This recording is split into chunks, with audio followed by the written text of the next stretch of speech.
Sejam bem-vindos ao Ensaio Geral de hoje. Vamos ao teatro descobrir 3 peças que o Teatro Nacional Dona Maria II tem para apresentar.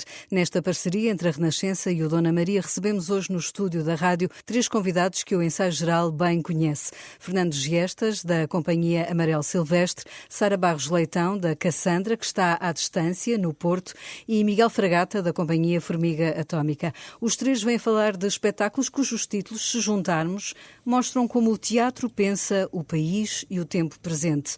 Diário de uma República, Guião para um País Possível e Terminal, o Estado do Mundo, são espetáculos que o Dona Maria integra na sua programação no âmbito do Odisseia Nacional. Muito obrigada aos 3 por estarem no Ensaio Geral de hoje.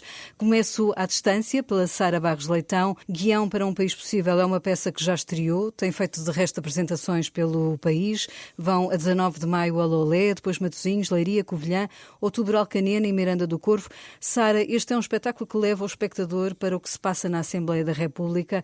Leram centenas de diários do Parlamento. O que é que dizem estes diários sobre aquilo que é o nosso país? Este espetáculo mergulha numa série de documentos que são os diários da Assembleia da República. Para quem não está tão familiarizado, não é a mesma coisa que diários da República, onde são publicadas as leis e outras coisas. Aqui são transcrições fiéis e integrais de tudo o que é dito na Assembleia da República. No caso do espetáculo em particular, passa-se naqueles momentos de debate aceso também, outros muito aborrecido, enfim, passa por tudo. Andámos a investigar e a ler estas transcrições fiéis e completas de tudo, que parecem já por si um guião de teatro. Tem didascálias, tem apartes, tem personagens, tem conflito, muito conteúdo, muito debate e, portanto, até estes apartes são muito curiosos, porque no final de um discurso diz: a bancada bate palmas, o deputado levanta-se e abandona o hemiciclo, há um copo que se parte, há um funcionário que desmaia, há uma série de indicações que nos ajudam a viajar no tempo também e imaginarmos como é que aquela sessão em 75 terá decorrido, como é que aquela discussão em 86 poderá ter sido. E elas têm atualidade? Sim, elas, na verdade, há muitas que envelheceram muito mal e há outras que continuam por resolver. Muitas vezes na Assembleia avançou-se mais do que a própria sociedade e legislou-se à frente do que aquilo que a sociedade estaria preparada. Outras vezes legisla-se ou discute-se coisas que é a própria rua que obriga a Assembleia a discutir, são os movimentos sociais e, portanto, aquilo que fizemos com o espetáculo foi pegar nos diários desde o 25 de Abril de 74 até aos dias de hoje. Felizmente, no ano de 74, como não houve Assembleia, foi menos um ano que tivemos de ler diários, só começaram em 75 com a Assembleia Constituinte. Foi um mergulho de vários meses a ler centenas de páginas para fazer uma espécie de um apanhado, um retrato impressionista, se quisermos, do que é que poderia ser a história da nossa democracia, através do lugar onde é também a casa da democracia e uma conquista da democracia, que é um Parlamento livre, plural, com muitos partidos representados. No caso do Fernando Giestas, falamos do Diário de uma República. Depois da Justiça, na primeira série, agora olham para a questão do trabalho nesta Diário da República 2. É um tema muito atual, muito pertinente também. Acabam por tocar aqui, condensar desde o trabalho manual ao trabalho intelectual, às questões de género. Como é que tudo isto surge neste retrato do Diário de uma República? Surge através daquilo que, pelo menos no meu caso, dentro da Amarelo Silvestre, porque nós somos 2, eu e a Rafaela Santos, mais me apraz que a metáfora surge através da metáfora, através da síntese, através da reflexão, e então o trabalho ele é encarado do ponto de vista também muito das frases feitas, que a mim me inquietam muito, não é? Por exemplo? A frase tem de ser, mata-me, quer dizer, tem de ser porquê? Porque, de facto, eu acho que nós temos de começar a questionar estas coisas, não é? O trabalhar para ganhar a vida, não é? Quer dizer, não podemos trabalhar para ganhar vida, por exemplo, quer dizer, são coisas que nos chegam e que nós temos de assimilar e temos de seguir em frente com elas. O que nós reclamamos é um tempo para poder discutir isto, não é? O que queres ser quando fores grande, grande, fará sentido esta pergunta, quer dizer, e portanto é tentar como que fazer a pausa possível dentro do andamento que a vida nos pede, não é? Para nos colocarmos em relação, neste caso com o trabalho, não é? Que muito nos define, porque nós, na verdade, passamos a ser alguma coisa quando começamos a fazer alguma coisa, não é? Nós na verdade não somos, nós somos fazedores, não é? Somos definidos por aquilo que fazemos e é esperado que uma criança, a quem é colocada esta pergunta, que ela responda que quer ser alguma coisa dentro de alguma coisa que é para ser feita, não é? Dentro de uma profissão, não é? Não é ser feliz porque provavelmente vai-lhe ser dito que não é resposta. Eu aqui, como pai, tenho esta responsabilidade também de um dia querer ir embora feliz e deixar o caminho para a minha filha, para ela ser ainda mais feliz do que eu fui e por sua vez, ela, enfim, se tiver filhos, fazer o mesmo, não é? Quer dizer, se eu ando aqui a fazer alguma coisa que seja isto, que seja a lutar para eu ser feliz, porque eu quero ser feliz, porra, como dizia o José Mário Branco, mas colocar pela minha filha, e quando digo pela minha filha, claro que por todos, não é? Claro. Pelo futuro. Este Diário de uma República que vai passar este mês por Lamego, depois por Ponte Sor e Sardual, também se fala da ausência de trabalho? Fala-se sobretudo também da ideia de que nós dizemos no espetáculo os seres desta espécie nascem para serem trabalhadores e a estes seres são reservados elogios, bom partido, digno, honesto, alguém que é trabalhador, dizemos nós no espetáculo. Alguém que não é trabalhador, não é trabalhador, ou seja, são reservados impropérios. Também dizemos, ou seja, são os calaceiros, os parasitas, os subsidiodependentes, não é? Quer dizer, esta ideia, mais até do que o desemprego, esta ideia de que o trabalho é o sítio onde todos devemos desembocar, não é? Fazendo aquilo que nos determina, não é? E que muitas vezes somos impotentes para mudar o que quer que seja. E nesse sentido, vamos mais por essa via a ideia do não trabalho está sempre associada a uma má ideia, não é? Alguém que não quer contribuir, que não quer estar, que não quer pertencer e pode ser apenas uma maneira de encarar a vida de um ponto de vista diferente, se calhar propor alguma coisa que nos está a faltar, não é? E se eu não trabalhar, o que é que acontece? A transgressão faz muita falta, eu acho, e devemos respeitá-la. Outra peça, Terminal, O Estado do Mundo, Miguel Fragata, é uma peça, digamos, que encerra um conjunto de trabalhos que a Formiga Atómica tem vindo a fazer nos últimos anos. Leva ao palco um retrato de uma sociedade em colapso, que quer do ponto de vista ambiental, quer no que toca aos valores económicos, as relações humanas. Que questão é que este Terminal que perguntas quer deixar na cabeça do espectador? Terminal encerra de facto aqui um ciclo que nós começámos em 2021 com o Estado do Mundo Quando Acordas. É um espetáculo pensado para o público jovem, pensado numa relação direta e com a crise climática. Portanto, interessava-nos muito trabalhar sobre ela e perceber de que forma é que podíamos, partindo de um pressuposto que era o de pôr em cena grandes catástrofes a partir de pequenos objetos, pequenas maquetes, olhar para a questão da crise climática e perceber de que forma é que podíamos convocar todos os espectadores, desde os mais novos aos mais velhos, pensando também na importância das ações cotidianas, individuais, na grande força das ações coletivas e na necessidade de galvanização e de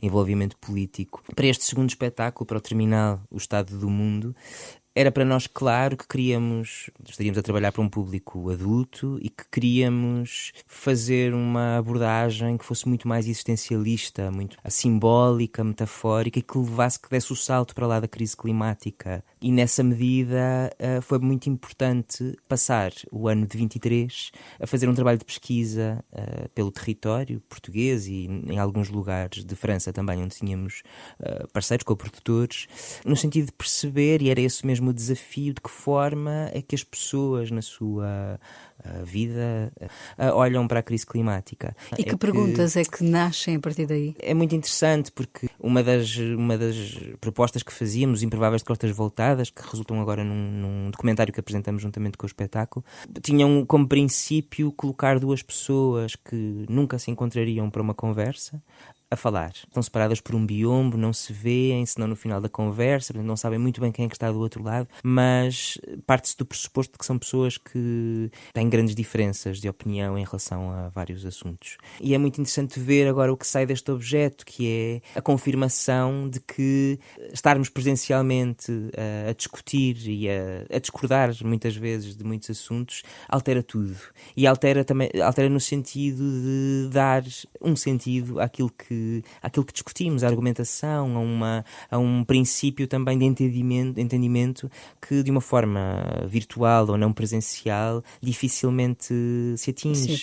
Vocês, os três em comum, têm o facto de serem criadores nascidos em democracia. Estamos nos 50 anos do 25 de Abril. Sara, começo por ti, perguntar-te o que é que, no teu entender, falta cumprir de Abril? Que pergunta difícil.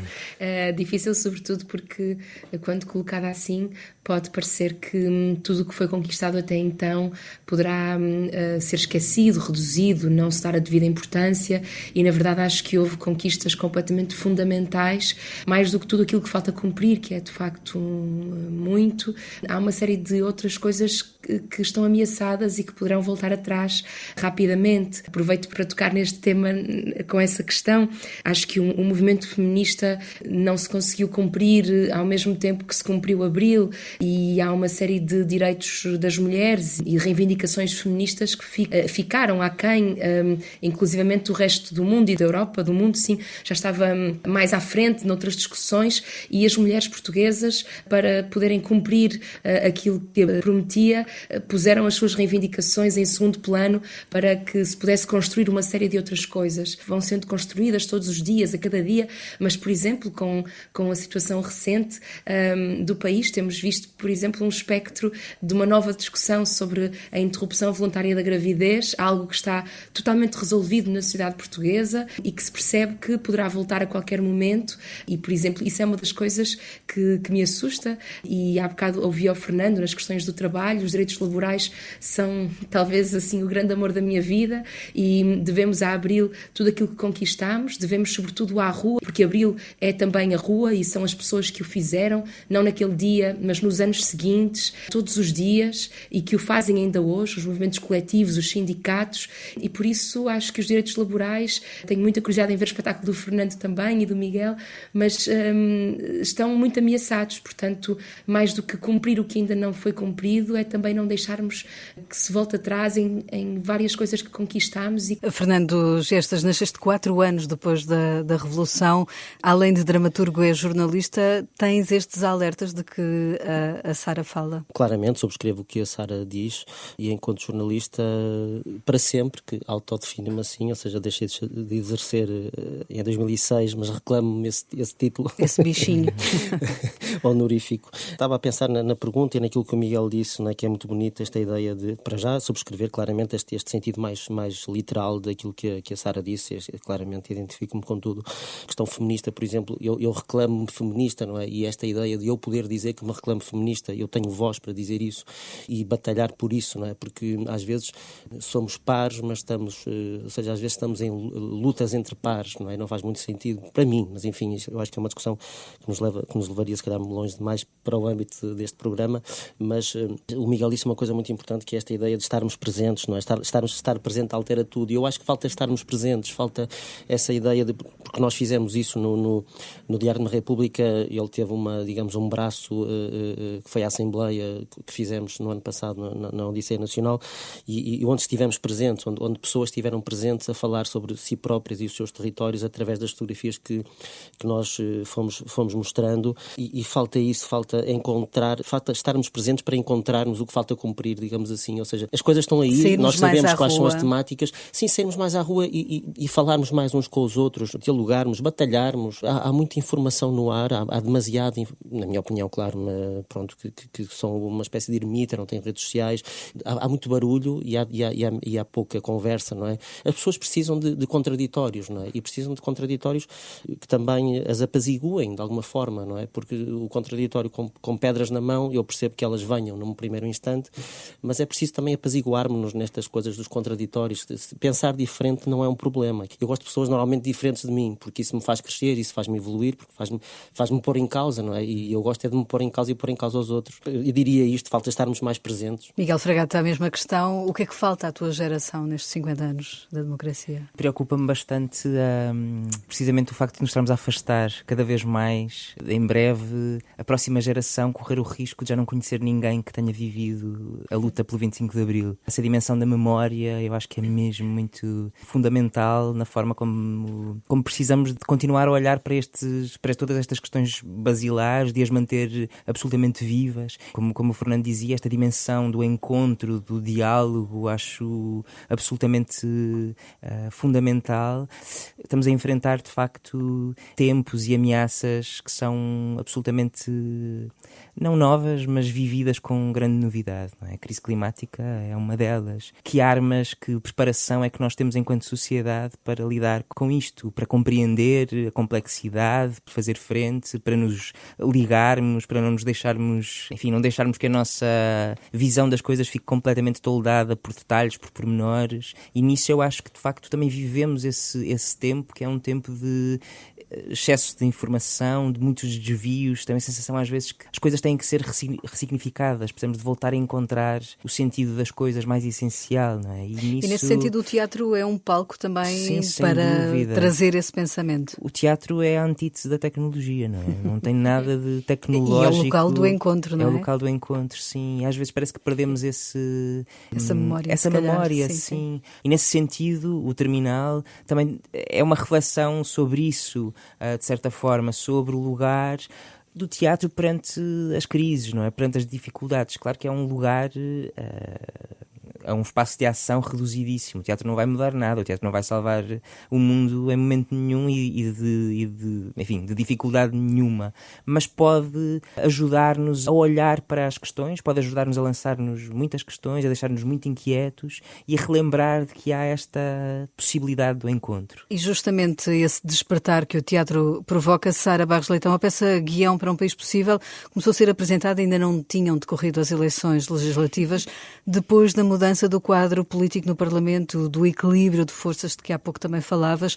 Que renovada pertinência tem este trabalho artístico? Faltava um mês para estrearmos, tínhamos feito um ensaio corrido extraordinário, fomos almoçar e quando chegámos o Primeiro-Ministro tinha-se demitido e, portanto, nós estávamos a um mês da estreia a pensar, e agora o que é que nós vamos fazer?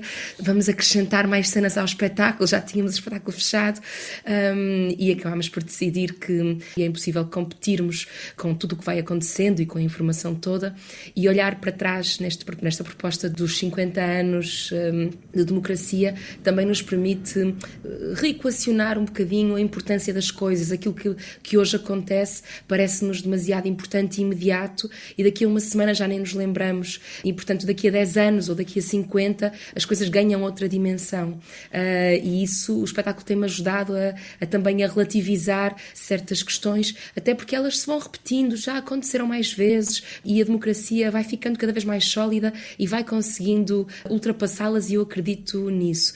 Claro que à medida que fazemos o espetáculo a cada dia, com todas as notícias que vão aparecendo, com todas as reconfigurações que entretanto a Assembleia vai tendo, todas as tensões e até inovações, porque, por exemplo, desde então, um semáforo, algo que é tão performativo, ter um semáforo em cena na Assembleia, proposto agora pelo Presidente da Assembleia da República para desligar os microfones, algo que quando construímos o espetáculo não existia, e fico com pena porque teria gostado de explorar essa experiência também no espetáculo, ter um semáforo que obriga os atores a parar de falar, por exemplo.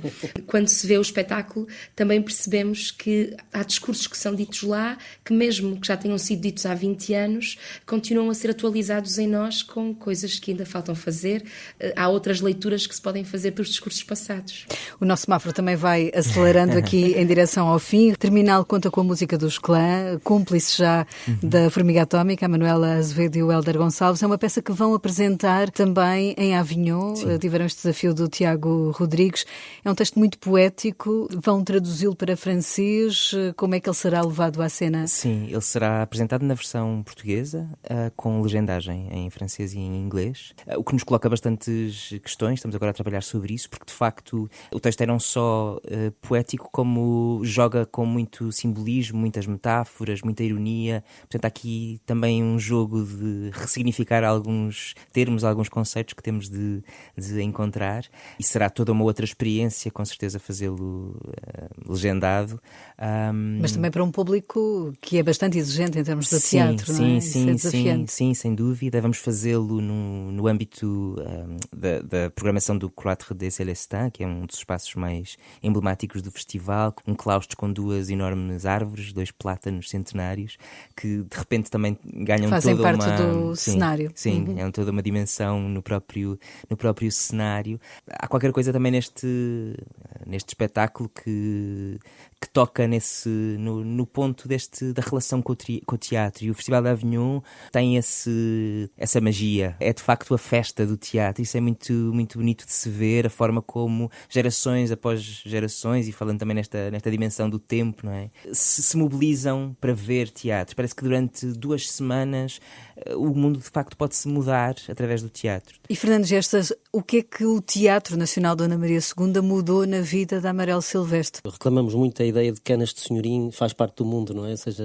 esta ideia de onde estivermos, nós estamos no mundo, não é? E não deixar que isso se cola à pele de uma maneira que por vezes é nociva, não é? Porque os rótulos fazem mal, pelo menos do nosso ponto de vista ou do meu ponto de vista. E, nesse sentido, é um encontro de entidades, pessoas que estavam, digamos, interessadas em dar seguimento àquilo que é levar teatro a mais locais do que aqueles que, por norma, são os palcos mais tradicionais, digamos assim. Nós estivemos em Lamego, Sardual e Ponte Soura, onde nunca tínhamos estado, por exemplo. Pronto, aí o teatro levou-nos a esses sítios. Abre outras portas. Sim, abriu outras portas.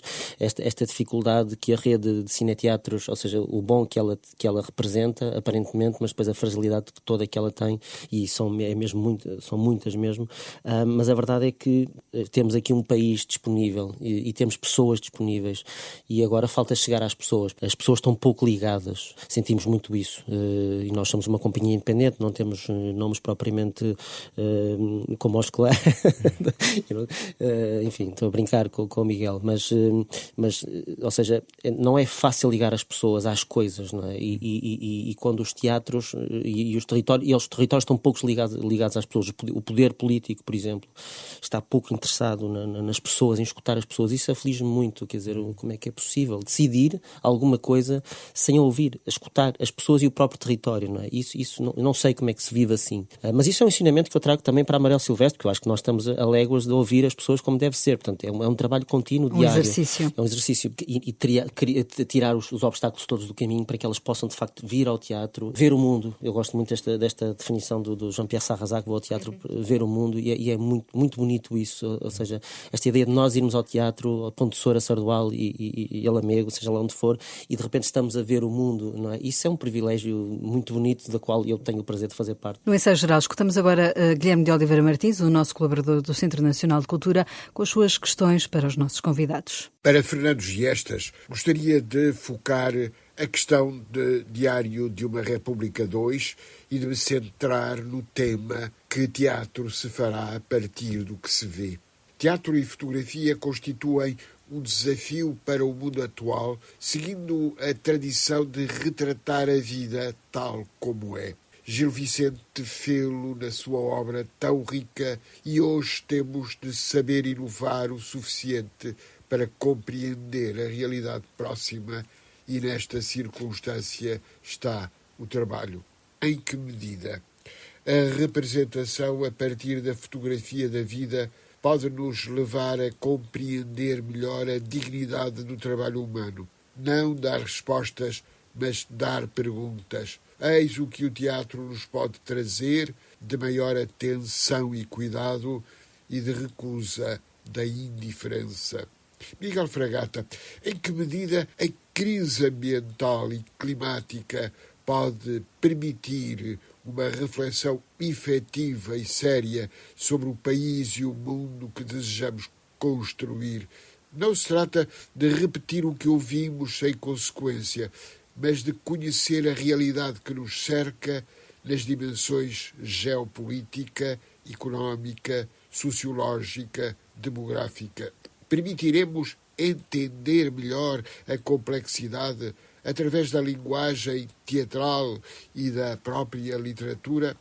E para Sara Barros Leitão, damos natural sequência aos temas já referenciados, permitir-nos-á partir do cotidiano e das interrogações que a cada passo nos assaltam para mobilizarmos vontades em torno do que exige a nossa atenção para que a vida das comunidades seja algo capaz de nos fazer acordar para uma cidadania onde todos caibam e que a todos diga respeito e responsabilize. Fernando Gestas. Esta ideia de dar perguntas é de facto um sítio fundamental para mim e para Amarelo Silvestre, porque de facto, de tanto olharmos para ver, passamos a dar perguntas em vez de dar respostas, não é? E estamos neste caminho, que eu espero que não seja assim tão paranoico, de encontrar de facto este caminho para o outro, que é dar perguntas, não é? A pergunta aproxima-nos. Se eu perguntar qualquer coisa ao Miguel, eu estou interessado no Miguel, eu estou a olhar para o Miguel.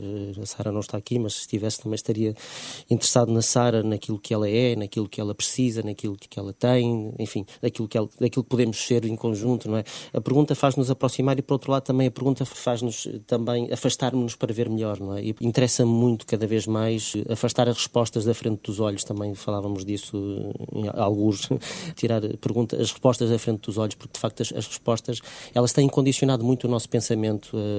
Nós na Assembleia, que foi o tal projeto que depois também esteve na base do Diário de uma República, ou alimentou, no Sardual, a Sara dizia-nos, uma participante do Sardual, dizia-nos, porque na escola, se eu digo, eu acho que, não sei o quê, o professor diz logo, achas ou tens a certeza, não é? Porque nós temos de ter certezas daquilo que achamos, quer dizer, eu acho que isso é uma coisa, nós não podemos achar coisas sobre as quais não temos certezas, e não é isso, quer dizer, não é isso viver bem e em diálogo. E questionamento também, questionamento não é? Permanente, não é? E de facto as certezas e a escola, a família, enfim, a cultura que nos chega é muito baseada nisso, não é? O teatro que se faz a partir do que se vê, diria que nós chegamos a este sítio da pergunta, logo vemos para onde vamos parar. Miguel Fragata. A crise climática é uma crise com muitas frentes, que levanta questões a nível social, a nível enfim, do questionamento do próprio sistema, capitalismo, a nível geográfico, a nível humano, a nível de costumes mesmo, mas também é uma crise de imaginação. E esse é um ponto que eu acho que é, se calhar, a única força que o teatro pode ter na possibilidade de olhar para crises como esta. É a possibilidade de imaginar caminhos, de imaginar saídas, de imaginar possibilidades. E é dessa forma que este projeto olha a crise climática. A possibilidade de imaginar uma guinada da humanidade num determinado caminho que nos parece sempre, enquanto sociedade, nos parece um caminho impossível de fugir, impossível de alterar, e lança-nos nesta dúvida. Será que não podemos inventar outras coisas? Não podemos imaginar outras possibilidades que sejam radicalmente diferentes? É por aí que o espetáculo se lança. Sara Barros Leitão, como é que acordamos para esta cidadania em que todos cabem? É difícil, eu concordo com algo que o Miguel disse atrás, de que o teatro não resolve grande coisa do mundo. Não sei se estou a parafrasear bem, mas eu acho que de facto não resolve nada. O teatro pode mudar pessoas, mas não muda o mundo. As pessoas mudam o mundo e podem ser contaminadas e começar a mudar o seu pensamento a partir daquilo que veem, que ouvem, do que falam, e o teatro pode contribuir para isso.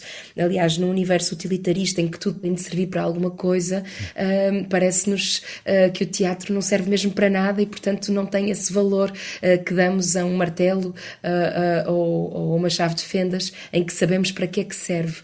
Mas é preciso resistir também a isso, a coisas que não conseguimos logo perceber para que é que servem, mas que nos vão acordando de alguma maneira e que nos vão fazer-nos sentir vivos. E o espetáculo O Guião para um País Possível tenta recusar também uma série de discursos mais populistas, em que naquela Assembleia da República são todos iguais, não se fala de nada, não se discute nada, o país não anda para a frente, o que precisamos é de outras coisas. E ele faz uma viagem no tempo e vai até à Assembleia Constituinte em 75, onde em momentos tão tensos da nossa sociedade, forças muito, muito distintas e pessoas muito diferentes, com opiniões muito diferentes, conseguiram em conjunto criar uma Constituição que perdura até os dias de hoje, com algumas mudanças, mas que certamente resistiu à prova do tempo. E esse exercício de imaginação imaginação, porque o Miguel falava, e eu acho que o teatro é exercício de imaginação, assim como o 25 de Abril também foi um grande exercício de imaginação para aquilo que queremos do país,